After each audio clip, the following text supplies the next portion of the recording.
இருக்க காலகட்டத்துல பலருமே பேங்குகளை விட போஸ்ட் ஆபீஸ்ல முதலீடு செய்யறதுல தான் ஆர்வம் காட்டிட்டு வராங்க. இதுக்கான காரணம் என்னன்னா, பேங்குகளை விட போஸ்ட் ஆபீஸ்ல அதிகமான வட்டி விகிதம் வழங்கப்படுது. அந்த வகையில போஸ்ட் ஆபீஸ்ல பாத்தீங்கன்னா நிறைய சிறு சேமிப்பு திட்டங்கள் இருக்கு. சோ இங்க நீங்க ஒரு சிறிய தொகையை முதலீடு செய்யறது மூலமா நீண்ட காலத்துக்கு உங்களால அதிக வருமானத்தை பெற முடியும். இங்க உங்களோட முதலீடு பாத்தீங்கன்னா மத்திய அரசால பாதுகாக்கப்படுது. உங்களோட முதலீட்டுக்கு உத்தரவாதமான வருமானமும் கிடைக்கும். இது தவிர சில போஸ்ட் ஆபீஸ் திட்டங்களுக்கு வரி சலுகைகளும் இருக்கு. ஆண்டுக்கு அதிகபட்சம் 1.5 லட்சம் ரூபாய் வரைக்கும் முதலீட்டுக்கு வரி விலக்கும் பெற முடியும். இந்த முதலீடுகள்ல எந்த ஒரு ஆபத்தும் இல்லாததால பெரும்பாலான மக்கள் பாத்தீங்கன்னா இந்த திட்டங்கள்ல முதலீடு செய்ய ஆர்வம் காட்டிட்டு வராங்க. அந்த வகையில சிறிய முதலீட்டுல அதிக வருமானம் தரக்கூடிய வரி சேமிப்பு போஸ்ட் ஆபீஸ் திட்டங்கள் பத்தி இந்த வீடியோல நம்ம பார்க்கலாம். வாங்க வீடியோக்குள்ள போலாம். இதெல்லாம் ஃபர்ஸ்டா நம்ம பார்க்க போறது பொது வருங்கால வைப்பு நிதி, அதாவது PPF. நீண்ட காலத்துக்கு முதலீடு செய்யணும் அப்படின்னு நினைக்கிறவங்களுக்கு இந்த திட்டம் பாத்தீங்கன்னா ஒரு சிறந்த தேர்வா இருக்கும்.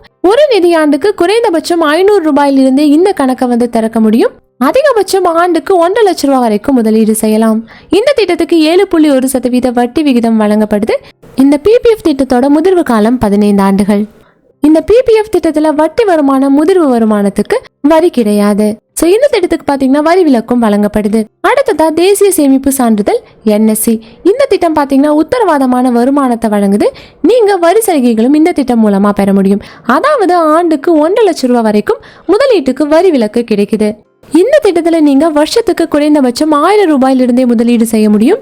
அதிகபட்ச முதலீட்டுக்கு வரம்பு எதுவும் கிடையாது. இந்த திட்டத்தோட முதிர்வு காலம் 5 ஆண்டுகள்.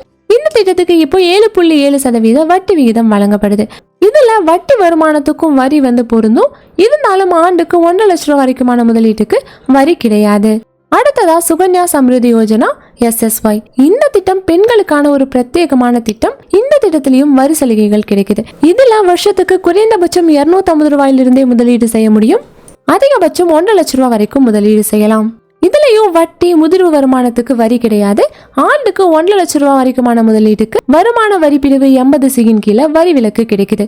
இந்த SSY திட்டத்துக்கு இப்போ 8.2% வட்டி விகிதம் வழங்கப்படுது. அடுத்ததா மூத்த குடிமக்கள் சேமிப்பு திட்டம்.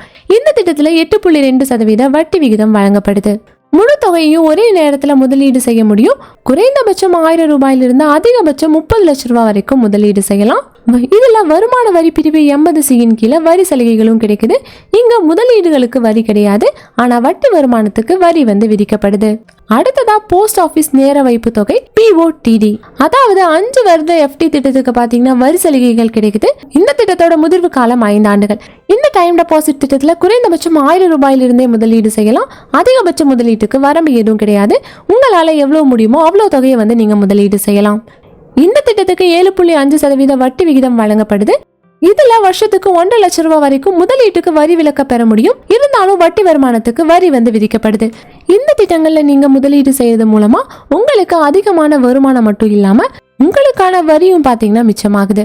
சோ இந்த வீடியோ உங்களுக்கு ரொம்பவே யூஸ்ஃபுல்லா இருக்கும் நம்புறோம். இதே போல மணி ரிலேட்டட் வீடியோஸ்க்கு இந்த வீடியோக்கு ஒரு லைக் பண்ணிட்டு நம்ம சேனலையும் சப்ஸ்கிரைப் பண்ணிருங்க.